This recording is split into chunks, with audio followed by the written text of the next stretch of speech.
김기성 목사님 안녕하세요. 안녕하세요. 네, 굉장히 뵙고 싶었습니다. 오늘 날씨도 굉장히 더운데 지구와 말씀 토크를 할 수 있게 되어서 아주 너무 감사하게 생각을 합니다. 네, 고맙습니다. 우선 오늘 목사님이 지구를 살리는 말씀 15분 말씀을 전해주셨는데 그 말씀을 좀 한 문장으로 혹시 요약을 할 수 있다고 하면은 해주시면 어떨까요? 인간은 더 이상 세상의 중심일 수 없다. 이걸 겸허하게 인정해야 지구가 살 수 있겠다. 네, 인간은 중심일 수 없다라고 하는 그러한 그 말씀을 들으니까 욥기 말씀하고 연결이 되는 것 같은데 네. 오늘 특별히 그 욥기 말씀을 선택하신 뭐 이유가 있으신가요? 그 욥이 이제 고난 속에 있을 때 하나님이 내 고난의 문제에 대해서 대답을 좀 해주면 좋겠다 하고 얘기하지만은 하나님 침묵하시죠.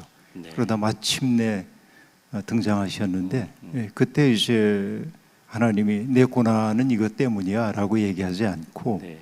오히려 내가 이런 세상 만들 때 너 어디 있었니 이렇게 질문을 한단 말이에요. 네. 그러니까 인간은 세상에서 벌어지는 모든 일들을 이해할 수가 없죠. 네. 하나님의 네. 뜻을 알고 싶은 마음은 있지만은 그 모름을 받아들이는 게 성숙이고 믿음이겠다. 네. 그렇다고 한다면 오늘 그 지식이 거의 이제 신처럼 군림하고 있는 시대에 네. 모름을 얘기하고 있는 욥기 얘기가 우리에게 좀 적절하지 않을까 생각했습니다. 네, 그러니까 그 말씀이 더욱더 이렇게 마음에 와 닿는 것 같습니다. 그 평소에 기후 위기에 관한 그런 그 설교 말씀을 좀 자주 하시죠? 네, 더러 하는 편이고요. 네. 뭐 우리 교회에서도 그렇지만은 또 외부에 나가면은 꼭 네. 그런 이야기들 좀 나누죠. 네. 네.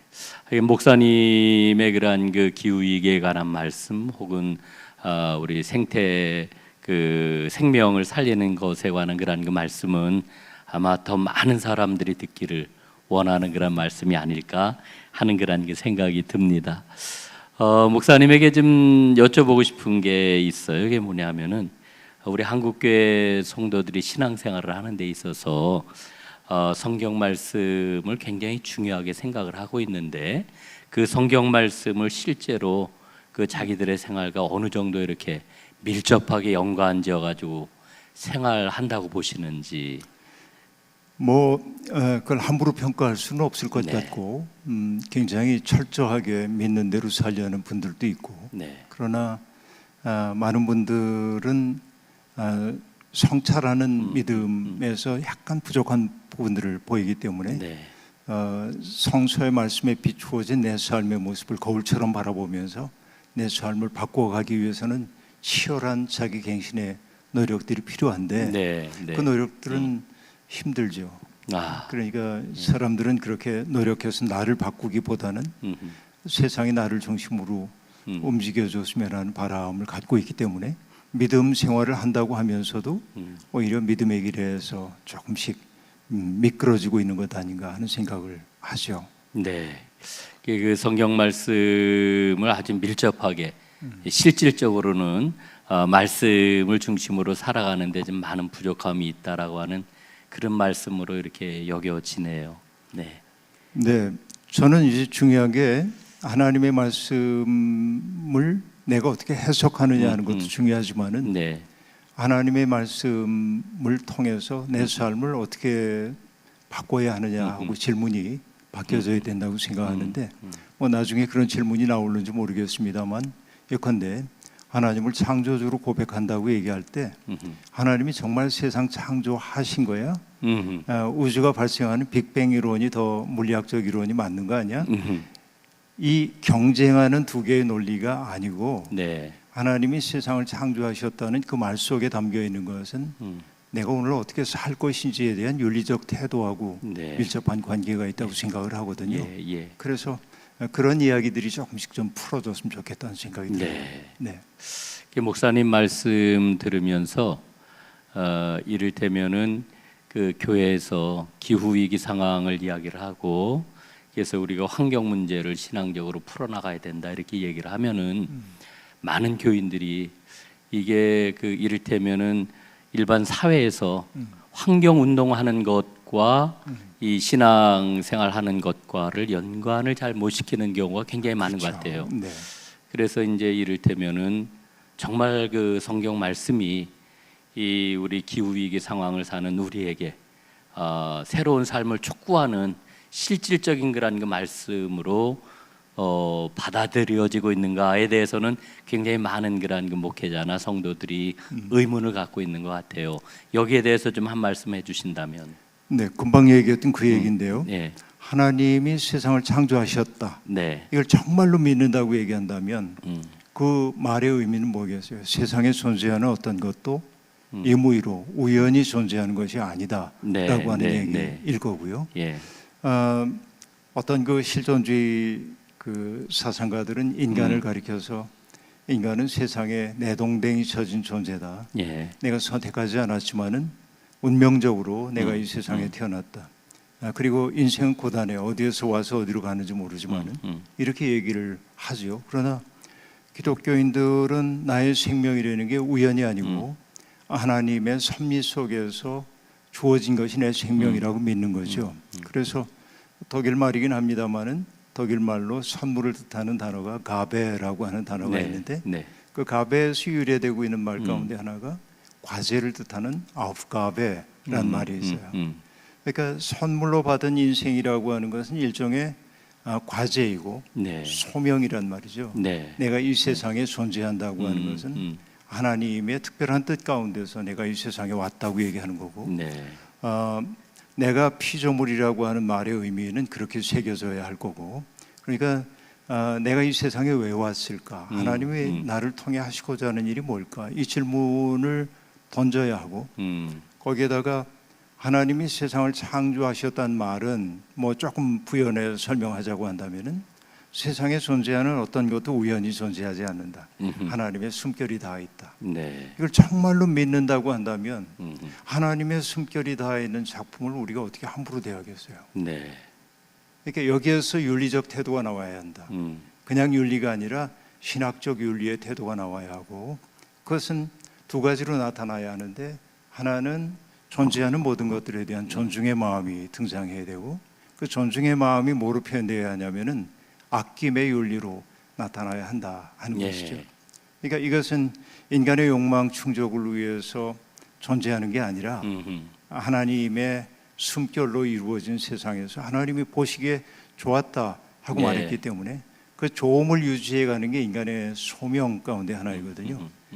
그래서 우리가 정말 하나님 믿는 사람이라고 한다면 하나님을 창조주로 믿는다고 한다면 오늘의 생태계 위기의 문제에 대해서 무관심하다고 하는 것은 믿는다고 하면서도 사실은 안 믿는 거라고 얘기할 수 있겠어요. 그 믿는다고 하면서도 안 믿는 거라고 하는 이 마지막 그 말씀이 굉장히 좀 이렇게 뜨끔하게 와 닿는데요.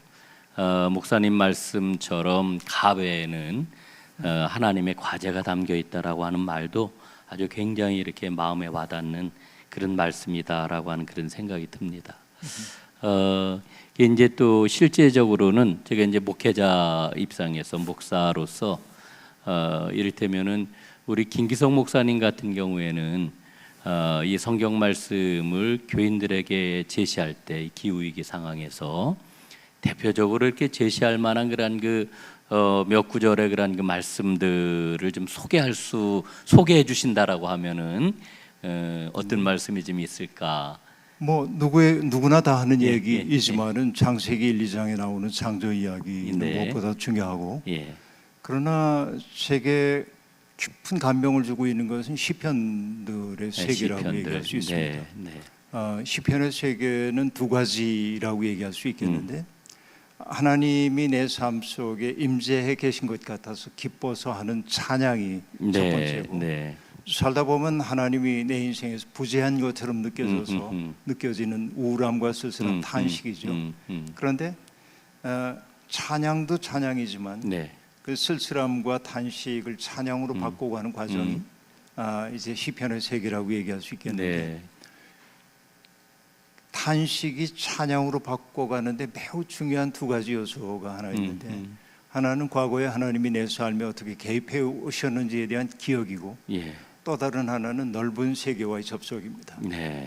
내 현실만 바라보고 있을 때는 볼 수가 없었던 세계를 넓은 세계를 바라보는 순간 내가 얼마나 작은지를 깨닫고 내가 은혜 안에 있다는 사실을 재발견하게 되고 그러니까 이 시편의 세계가 이제 매우 중요하다.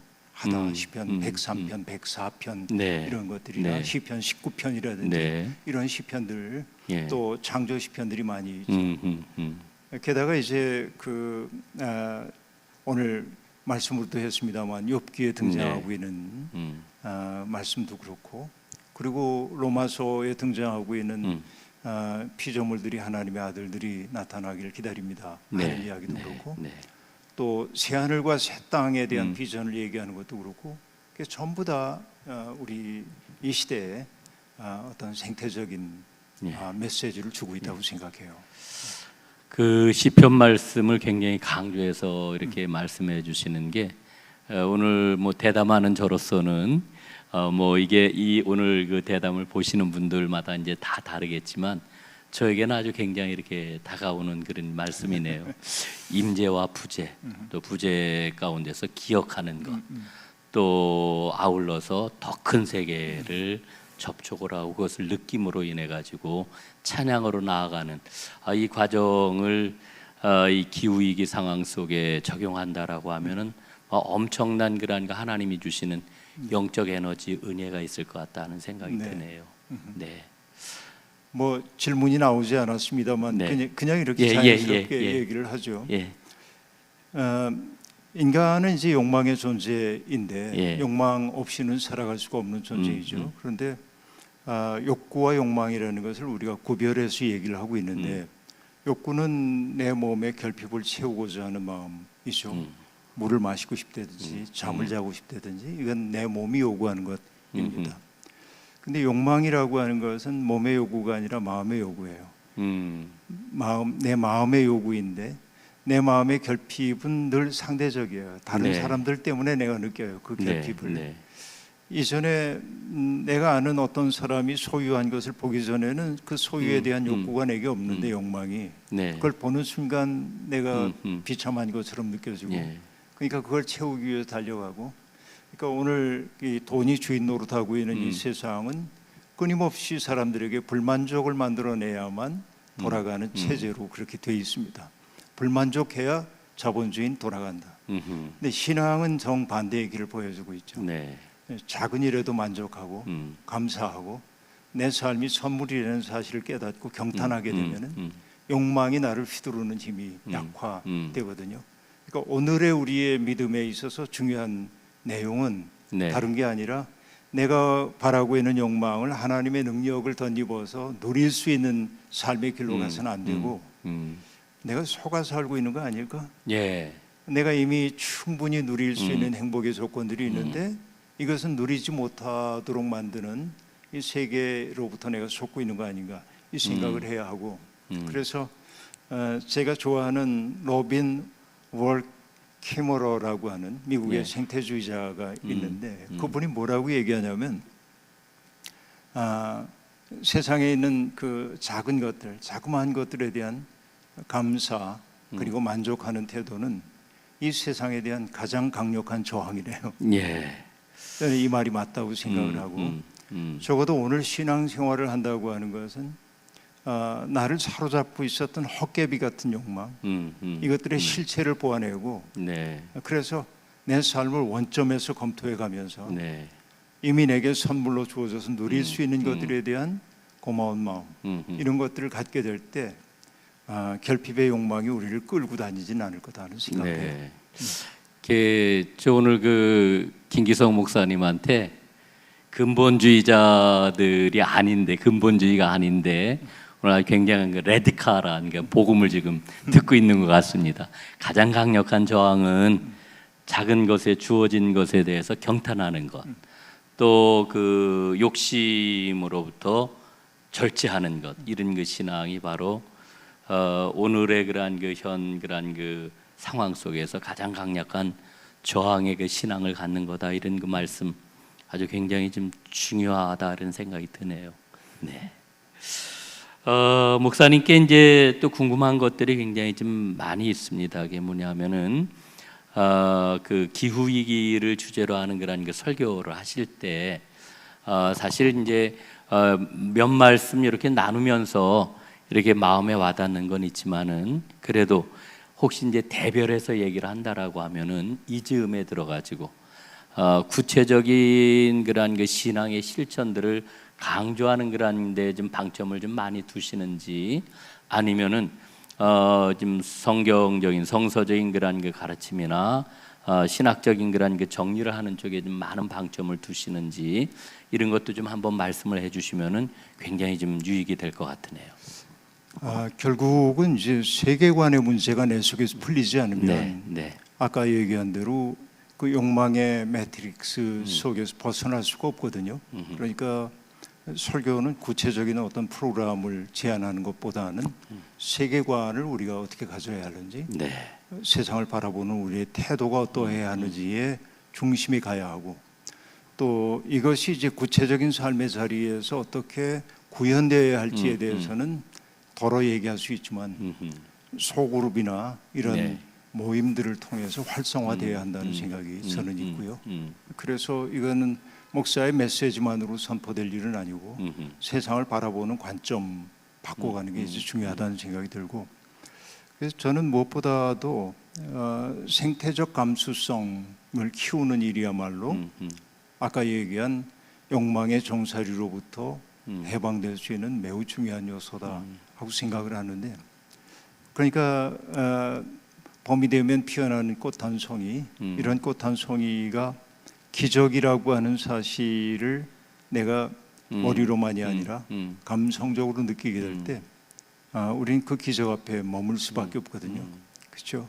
이런 그 태도들, 세상을 대하는 태도의 문제 같은 것들이 근본적이어서 이 문제가 바뀌지 않았는데 구체적으로 우리 이런 실천해 봅시다 하고 얘기하는 거, 그것은 잠깐 동안은 효과가 있을는지 몰라도 지속적이긴 어렵다. 네. 세상을 대하는 나의 태도가 달라져야 한다는 생각이 늘 있어요. 네. 목사님 말씀 들으면서 그 생태적 감수성을 갖는다라고 하는 것, 그러니까 삶에 대한 태도, 혹은 하나님이 만드신 그 피조 세계, 혹은 우리가 매일같이 접하는 그런 그 만물들을 대하는 이런 그 자세가 하여간 가장 기본적으로 중요하다. 그리고 이 교회 공동체 안에서 실질적으로 다 그 실행할 수 있는 일들은 그 목사의 그런 그 메시지만 가지고는 어렵고, 실천할 수 있는 그런 그 단위들을 이렇게 잘 만들어가는 게 좀 필요하겠다라고 하는 그런 생각을 갖게 됩니다. 네. 예.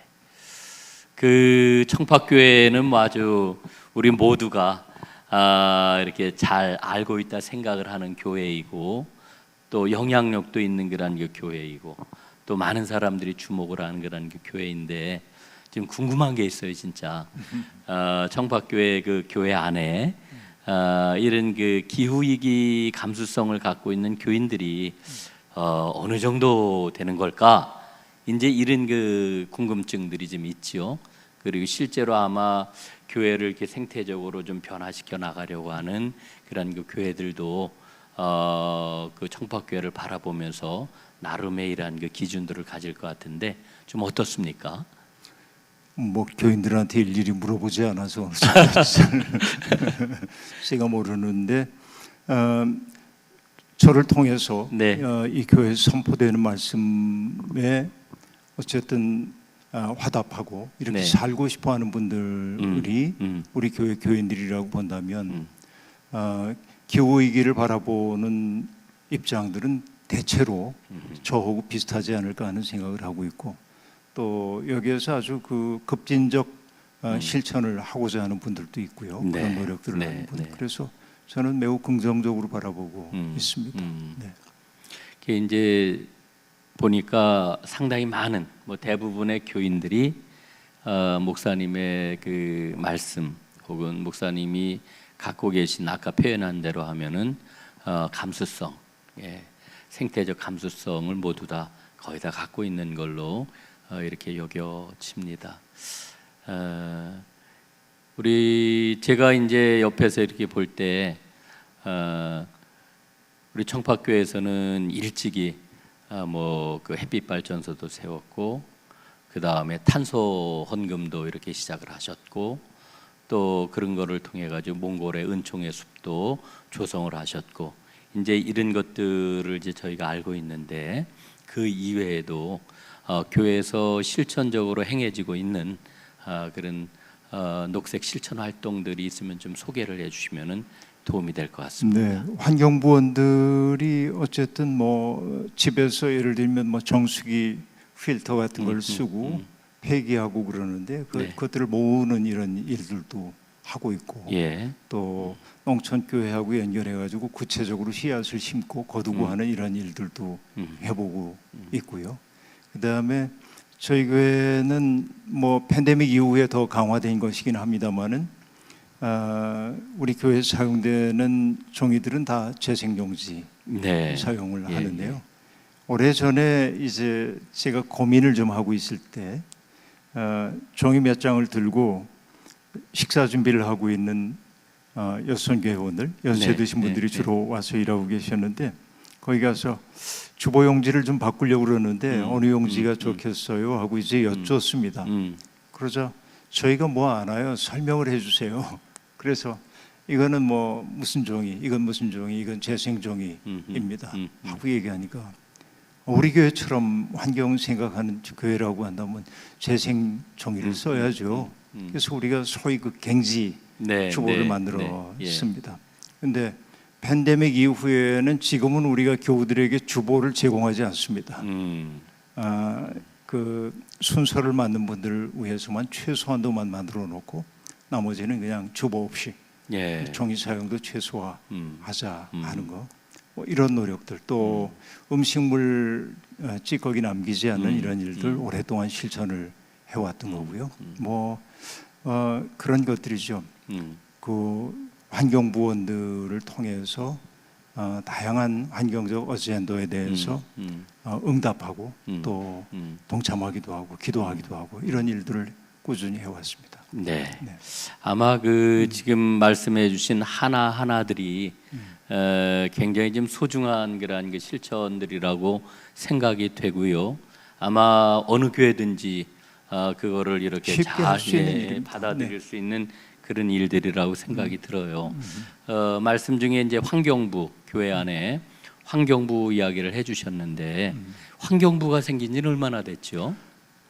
저희가 한 15, 16년 되지 않았나 싶어요. 네. 예. 네. 그때부터 환경부원들이 활동들을 충실히 했고, 이렇게 서해안에 그 오일, 네, 기름, 예, 기름 오일, 예. 이제 그때부터 자각을 조금 더 갖기 시작했고, 또 그 이전에도 제가 사실은 이제 우리 교회에서 음식물 찌꺼기 남기지 않는 운동을 했던 까닭 가운데 하나가 예. 어느 날 신문을 보는데 북녘의 동포들이 네. 이 고난의 행군 시절입니다. 먹지 못해서 굶주려 죽어가고 어린이들이 영양실조로 죽어간다는 얘기를 듣고 가슴이 아팠습니다.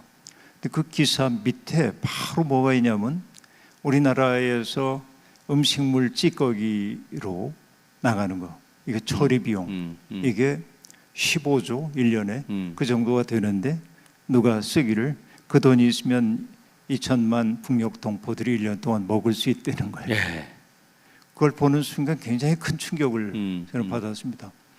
내가 음식물 찌꺼기를 남긴다고 하는 것은 이웃을 사랑하라고 하는 하나님의 계명에 대한 위반이구나 하는 생각을 아주 강렬하게 그때 갖게 되었고, 그래서 우리 장로님들하고 상의를 했죠. 이거는 정말 우리가 바꿔 나가야 할 일입니다 했고, 그때부터 이제 음식물 찌꺼기 남기지 않는 캠페인을 하게 되었고요. 그러니까 이거는 사실은 지금 따지고 보니까 한 24, 5년 된 것 같아요. 그러네요. 예, 그러네요. 24, 5년 됐고, 제 딸이 그 대학에 막 들어갔을 때, 지금 뭐 40대이니까 대학에 막 들어갔을 때 얘는 조금 먹는데 밥을 MT를 갔는데 이제 밥을 떠준 거 가지고 갔는데 자기 양보다 몇 배인데 음식물 찌꺼기 남기면 안 되는 훈련을 어릴 때부터 받아가지고 그걸 다 먹었군요. 예. 그랬더니 예. 친구들이 자기를 대식가로 여겨서 곤란했다는 얘기를 하는데, 그러니까 이런 것들이 어릴 때부터 좀 훈련돼서 예. 내면화되고 예. 이런 일들이 필요하지 않나 싶어요.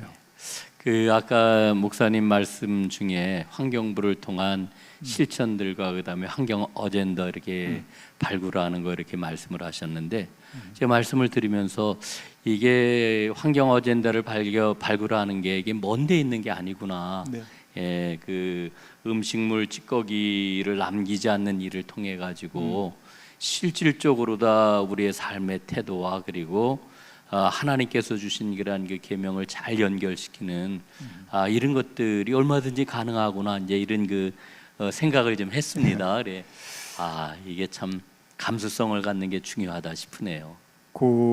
아까 이제 얘기 중에 하나, 예. 이 얘기는 또 소개해도 괜찮을 것 같아서 네, 소개를 네, 하는데, 저희 교회는 헌금 다른 항목이 없습니다. 그냥 11조 월정 헌금 이외에는 아무것도 우린 명목을 정해놓고 하는 헌금이 없는데, 네.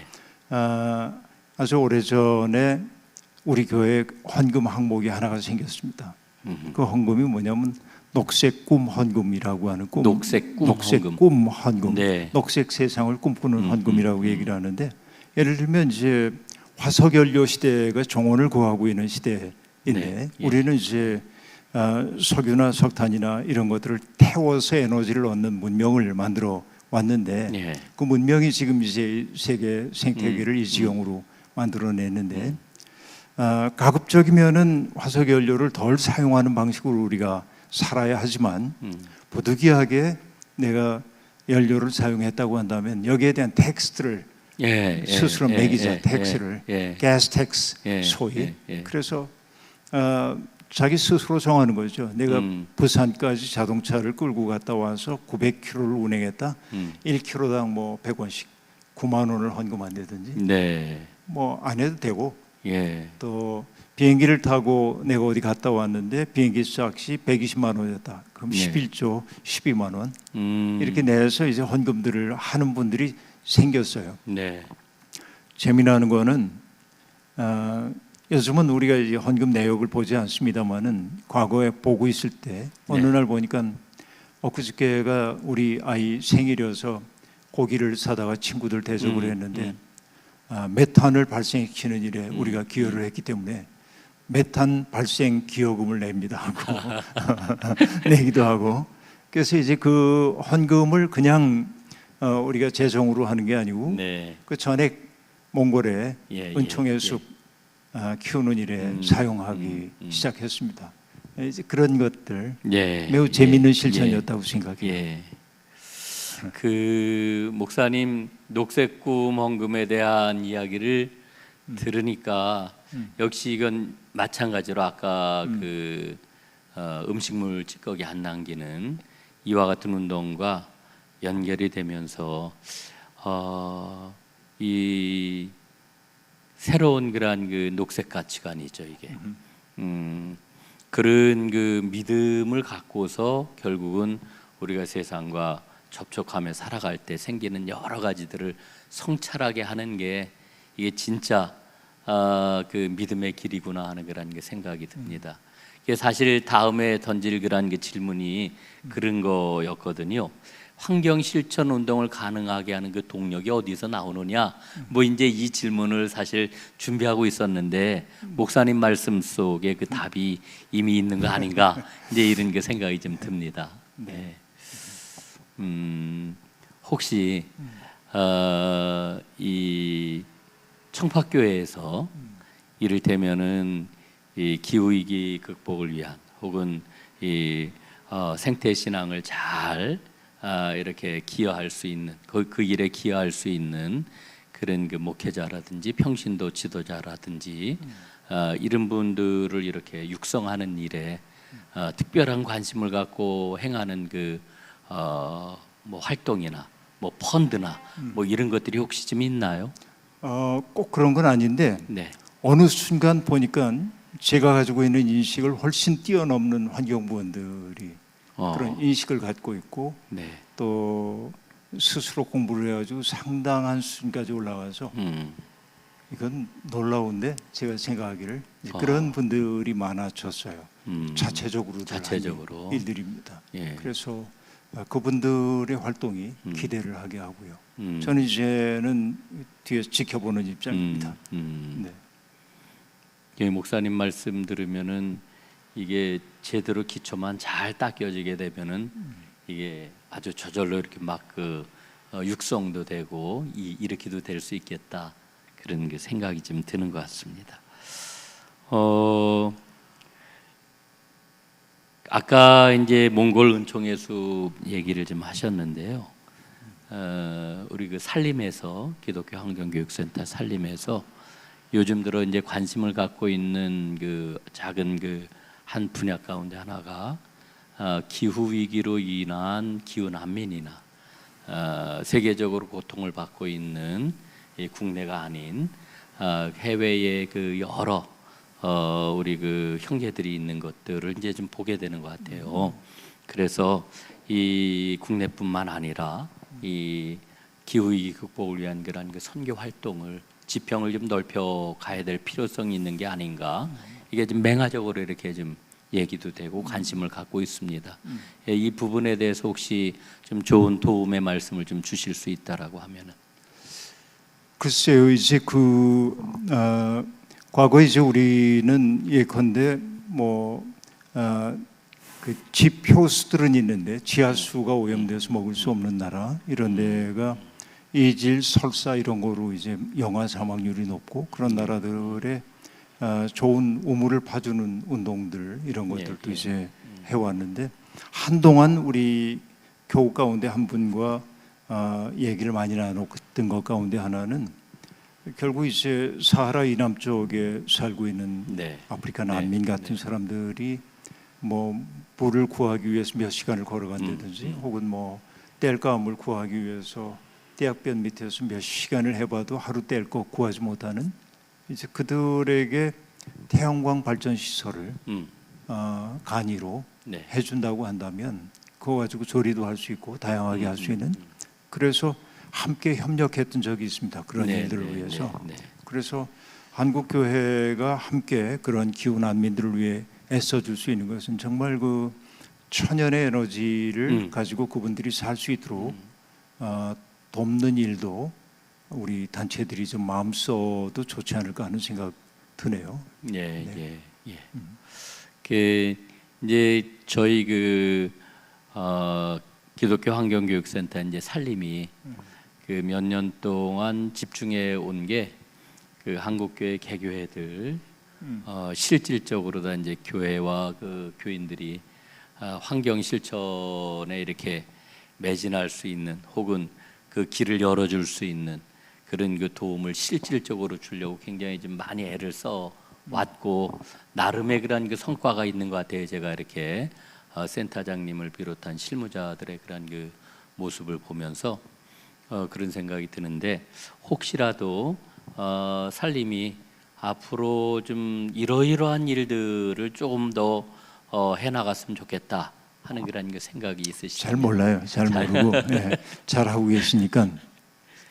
우리 말로 살림이라고 한 말이 참 좋은 말인데 살림살이라고 한 말도 그렇고, 우리가 살고 있는 세상은 죽임의 문화이기 때문에 살림이라고 하는 어쨌든 이 아주 중요한 명제를 내세웠다고 하는 게 중요하고, 그게 어떤 그 구체적인 실천 사항들도 이제 매우 중요하나 가치관을 바꾸는 일이 중심이어야 한다는 생각을 늘 하고 있습니다. 내가 세상을 바라보는 나의 시선이 달라지면은 삶을 대하는 태도가 달라지거든요. 우리가 이제 믿음을 얘기할 때 신앙을 여러 층위로 얘기하는데 faith as assumption, 동의로서의 신앙, 내가 예수 그리스도가 내 죄를 위해 돌아가셨음을 믿습니다, 이렇게 동의하는 것이죠. 또 하나 뭐냐, fiducia라고 하는 trust, 내가 이제 신뢰하는 거예요. 내가 이해는 되지 않지만 하나님 신뢰하기 때문에 나를 맡깁니다라고 하는 거. 그 다음에 fidelitas라고 하는 말 있는데, 이거는 하나님과 내가 언약을 맺었으니까 내가 성실해야 돼 그분에게. 이게 우상 숭배하지 않고 하는 태도라고 얘기하죠. 근데 믿음의 매우 중요한 네 번째 단계는 비지오로서의 믿음입니다. 그건 뭐냐면 비전, 세상을 바라보는 관점이 바뀌는 것이라고 얘기할 수 있죠. 예. 근데 바로 이 대목인 거죠. 이전까지는 그냥 내 욕망의 눈으로 세상과 이웃들을 바라봤다고 한다면은 이제는 그게 아니고 전혀 다른 눈으로 세상을 바라보기 시작해야 하고 이게 바뀌면은 개별적인 실천의 문제는 따라올 수밖에 없다 하는 생각을 하죠. 그러니까 요 문제 하나하나 예. 우리가 해결해 나가려면 해결하기 참 예. 어려워요. 예. 이것도 일부한 해 나가면서 동시에 신경 써야 될 것은 세계를 바라보는 관점을 바꿔주는 일에 조금 더 애를 쓰면 좋지 않겠나. 네. 그 믿음의 그 마지막 네 번째 층위에 대한 그 말씀이 아마 오늘 목사님이 계속 강조하고 계시는 그런 측면이 아니겠나 이제 이런 생각이 들고요. 저도 아주 그 부분에 대해서 목사로서 굉장히 이렇게 마음에 와 닿습니다. 이게 사실 이렇게 보면은 10년 전하고도 엄청나게 좀 의식들이 많이 바뀐 것 같고 목회자들이 5년 전하고도 굉장히 바뀐 것 같아요. 그리고 한 3년 전하고도 의식이 굉장히 많이 바뀌었다. 목회자와 교회와 교인들의 의식이 그래서 이제 많은 그러한 그 교회에서 어떻게 해서든지 기후 위기 상황에서 신앙적으로 우리가 응답을 해야 되겠다라고 하는 마음들이 굉장히 가득해졌다고 저는 생각을 해요. 그런데 만나 보면은 어떻게 해야 되지? 또 만나 보면은 과연 이거를 힘있게 할 수 있을까? 이런 두려움들, 뭐 이런 것들이 굉장히 많은 것 같은데 한번 용기를 주시는 그런 그 말씀을 목사나 교회들에게 한번 주시면은 참 좋겠다 하는 생각이 듭니다. 혼자 어떤 새로운 길을 걷는 것은 언제나 고단한 일입니다. 근데 누군가가 함께 걷는 사람이 있다고 한다면 낯선 길도 갈 수가 있는 거죠. 그래서 이제 마음에 맞는 사람들이 그래 우리가 이런 공동의 목표가 있지 방향이 있지 그쪽으로 이제 가는 공동체를 만드는 일이 무엇보다 중요할 거라고 보고 때때로 우리가 하고 있는 노력이 이 그 정말 기울어진 운동장처럼 변하고 있는 이 기후 위기를 막아낼 수 있을까? 안 될 거야. 아마 이건 그대로 가는 거지. 이런 그 비관적 견해 같은 것들이 우리 속에 스멀스멀 들어오는 게 사실입니다. 예. 저도 좀 그런 생각 들 때가 있고요. 이게 가능할까? 그 생각이 드는데 믿음으로 산다고 하는 것은 가능성을 계산해보고 사는 게 아니고 그렇게 해야만 하기 때문에 살기 시작하는 것이 믿음의 삶이라는 생각이 들죠. 나는 패배할 수 있어요. 그러나 우리가 믿는 하나님은 패배하지 않으신다는 거.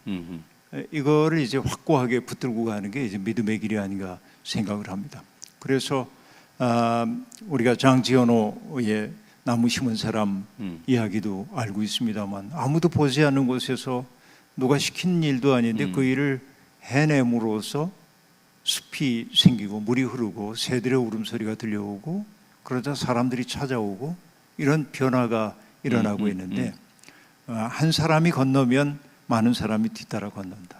그러니까 내가 지금 외롭다고만 말하지 말고 내가 철저하게 그렇게 살았으면 좋겠다는 생각이 들고 다만 내가 그렇게 사는 건 좋은데 남들한테 넌 왜 그렇게 안 살아? 라고 강박하진 말자. 예, 강박하지 말자. 네, 예. 그냥 내가 사는 모습이 아름다워서 저 사람이 보고 나 저렇게 살고 싶어. 예, 그 호켄다이크라고 하는 선교 신학자가 선교를 그 매력의 감염이란 말을 쓰는데 매력의 감염. 예. 예. 그러니까 누가 사는 모습이 정말 아름답고 저기 참 좋은데 그러면 누가 시키지 않아도 따라오도록 돼 있거든요. 그런데 이제 아직 마음의 준비가 되지 않은 사람한테 넌 왜 그렇게 살아? 하고 꾸짖기 시작하면 마음의 방어막을 만들기 시작하고 예. 그래서 일단은 누군가가 시작을 하는 게 좋겠고 또 함께 손잡을 수 있는 사람이 좀 기쁘게 연대하고 네. 누가 따라오지 않는다고 자꾸 화내지 말고 네. 평화운동가들과 환경운동가들은 화내면 안 돼요. 예. 이거 참 조급해하면 안 돼요. 네. 그 여유 있어야 돼요. 여유 있어야 하고 왜냐하면 내가 해야 한다고 생각하기 때문에 여유가 없어요. 나는 다만 그 큰 대의를 위해 하는 거예요. 그러면 좋겠어요. 네. 그 화내지 말고 조급하지 말고 예 그리고 우리 함께 간다라고 하는 이 생각 꼭 붙잡고 그럼 정말 힘이 날 것 같습니다. 예.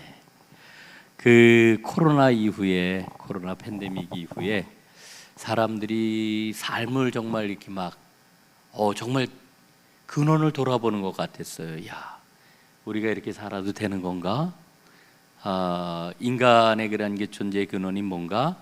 뭐 신앙적으로도 우리의 삶을 다시 한번 돌이켜보고 회개하고 회심을 해야지 뭐 이랬는데 코로나가 이제 끝나가는 그런 상황 또 그리고서 일상이 막 회복되는 그런 상황들을 보면은 우리가 금방 또 잊어버리고 있는 것 같아요. 그래서 요즘 어떤 분들을 보면은 내가 돌이키려고 그랬는데 여전하구나. 그래서 좀 낙심하는 분들도 많이 있는데 이런 분들에게 그래도 좀 따스한 용기의 말씀을 좀 한번 주신다라고 하면은 말한다고 용기가 나겠어요. 그건 특별히 뭐 그 할 말은 없고 저는 이제 최근에 천문학에 관련된 과학에 관한 책들을 종종 봐요. 네. 천문학뿐만 아니라 네. 과학 책들을 네. 보는데 그냥 그 거칠게 얘기하자고 한다면은 우리가 살고 있는 은하수에 별들이 1,000억 개 정도가 된다고 그러고 그러니까 이 지구 태양계라고 하는 게 이게 은하수에서도 은하수의 나선형 팔의 끝부분에 있는 변두리 중에 변두리 있네.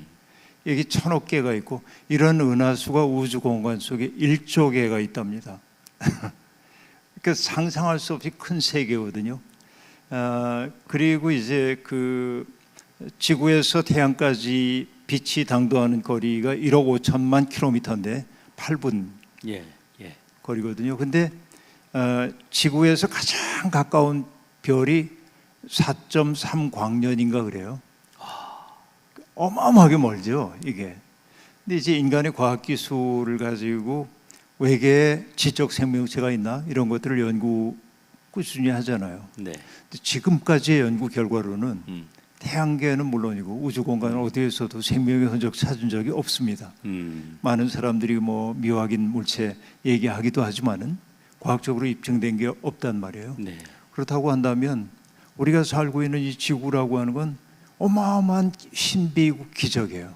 이건 우리 기적 속에 살고 있어요. 그냥 이 속에 따지고 보면은 물이 흐르고 있다든지 대지에서 새싹이 나온다든지 내가 없지 않고 여기에 있다고 하는 거 이런 게 얼마나 신비한 우주적 사건인지 모릅니다. 그러니까 정말 내가 기적이라고 생각을 하면 뭐 유대인의 기도문 가운데 그런 기도문이 있죠. 우리는 기적들 사이를 못 보는 사람처럼 스쳐 지나갑니다 하고 말하는데 정말 우리가 기적 속에 살고 있는데 그 기적인지 몰라요. 왜냐하면 욕망을 따라 막 가다 보니까 우리가 지쳐가지고 그런데 잠시 멈추어서서 내가 물 한 잔 마시는 게 기적이네. 여기 이광선 목사님이 내 앞에 있다는 게 기적이구나 이게. 내가 늙어간다는 것도 기적이네. 그렇게 생각해 보면 그래서 인생이 고마워요. 이게 참 고맙죠. 그러면 인생을 고마움으로 자각하고 있는 사람들이 어떻게 남들을 함부로 대하겠어요. 저는 그래서 누군가에게 이렇게 한번 해보세요 이런 말 하고 싶지 않아요. 우리 생이 얼마나 놀라운 신비인지에 대한 그 느낌을 좀 갖고 살면 어떨까? 네, 오늘 그 목사님이 그 인생의 그 놀라운 신비에 대한 그런 말씀을 나눠주심으로 용기를 우리에게 좀 이렇게 전해주시는 것 같아요. 정말 그런 그 신비를 느끼고 기적을 느낀다라고 하면은 새로운 힘이 또 날 것 같은 그런 생각이 드네요. 이제 마지막으로 좀 한 가지 좀 여쭤보려고 그러는데요. 이제 그 우리가 이제 생태 정의를 얘기할 때 우리는 늘 이렇게 모범에 대한 목마름이 있는 것 같아요. 연약하기 때문에. 그래서 이제 뭐 성경 속의 인물이라든지 아니면 기독교 역사 속에서 그 생태 정의를 이야기할 때 떠올릴 만한 그런 그 인물이 지금 누가 있을까? 이거 한번 좀 소개를 해주시면 프란체스코요. 좋겠습니다. 프란체스코. 예. 프란체스코. 예, 프란체스코는 어쨌든 뭐 죽기 전까지 뭐 형님인 태양, 너님인 달님, 또 불도 그렇고 세상에 존재하는 모든 것들이 하나님을 다 얘기한다고 말한단 말이죠. 그러니까 새들에게도 설교하고 네. 그 세상에 존재하는 모든 것들 속에서 신비를 보아낸 거죠. 그 프란체스코의 영성이 지금 회복될 필요가 있겠다 네. 하는 네. 생각인데, 그러니까 중세에 이제 이 수도원들이 굉장히 부유해졌잖아요. 네. 왜냐하면은 그 조후 1000년 가까이 되면서 종말이 올 거라고 하는 생각이 있고 사람들이 두려우니까 지옥 갈까봐 그래서 자기들이 모았던 재산을 수도원에 갖다 바치고 네. 좀 그러면 지옥 안 갈 수 있을까 싶어가지고 네. 너무 부유해지니까 다 타락하거든요. 수도원들이. 그때 이제 프란체스코가 시작했던 것이 탁발 수도회이잖아요. 우리 네. 빌어먹자. 네. 그러니까 우리가 소유하고 있는 것 가지고 살지 말고 빌어먹으려면 어떻게 해야 합니까? 누군가의 호의에 의지할 수밖에 없고 누군가의 호의에 의지하기 위해서는 내가 그들에게 따뜻하게 다가서지 않으면 안 되는 거죠. 이게 종교의 근본인 거죠. 네. 그래서 네. 프란체스코의 영성은 친절함의 영성이고 정기품의 영성이라고 얘기할 수 있겠는데 그게 사람에게만 해당되지 않고 세상에 존재하는 모든 그것들을 그 눈으로 바라보는 거죠. 여기에 신비가 있고 바로 그게 창조주 하나님을 믿는 사람들의 태도일 거다 하는 생각을 하고요. 네. 그런 프란체스코적인 영성 가지면 좋을 것 같고, 이 시대로 얘기하자면 시인들입니다. 시인들. 예컨대 예, 뭐 이제 나태주 시인의 풀꽃이라는 시 다 아는데요. 네. 네. 그 오래 봐야 사랑스럽다고 얘기하잖아요. 그 오래 봐야 예쁘다. 자세히 보아야 사랑스럽다. 너도 그렇다 하고 얘기하는데 그 말은 우리 시대의 문명의 역상을 보여줘요. 역으로 거울을. 그 얘기는 뭐냐면은 자세히 보아야 예쁘다는데 우리 자세히 볼 시간이 없어요. 스쳐 지나가는 거죠. 예. 그 어떤 그 꽃이나 대상만 그러는 게 아니고 어떤 사람도 우리가 자세히 알려고 하지 않습니다. 스쳐 지나가는 거죠. 또 오래 바라봐야 사랑스러운 게 등장하는데 오래 바라볼 시간이 없어요. 그러니까 어떤 존재의 그 아름다움을 우리가 발견하지 못합니다. 이게 우리의 문제죠. 근데 시인들이 하는 얘기는 뭐냐면 잠깐 멈춰보자고 우리의 삶을 한번 돌아보자고 얘기해요. 근데 이게 시인만이 아니라 성경은 시적 세계입니다. 예. 산문의 세계가 사람들을 끝없이 욕망의 길로 몰아가고 있을 때 성경은 예. 아니 잠깐 멈춰봐봐 다른 길이 있잖아 하고 얘기한단 말이에요. 이게 시적 세계란 말이죠. 그런 의미에서 네. 성경만 잘 읽어도 예. 네. 자, 오늘 그 긴 시간 우리 김기성 목사님하고 이렇게 토크를 했는데 마지막 말씀이 프란체스코하고 그 다음에 이 산문의 세계, 정신없는 이 세계에서 시적 세계인 성경 말씀, 우리 잠깐 쉬었다 가자. 하나님께 집중해 보자. 그리고 하나님이 주신 사람과 그리고 모든 만물에 한번 집중해 보자라고 하는 이런 그 말씀으로 오늘 마무리를 좀 해주신 것 같습니다. 네. 귀한 말씀 너무너무 감사를 드립니다. 고맙습니다. 네, 고맙습니다. 네.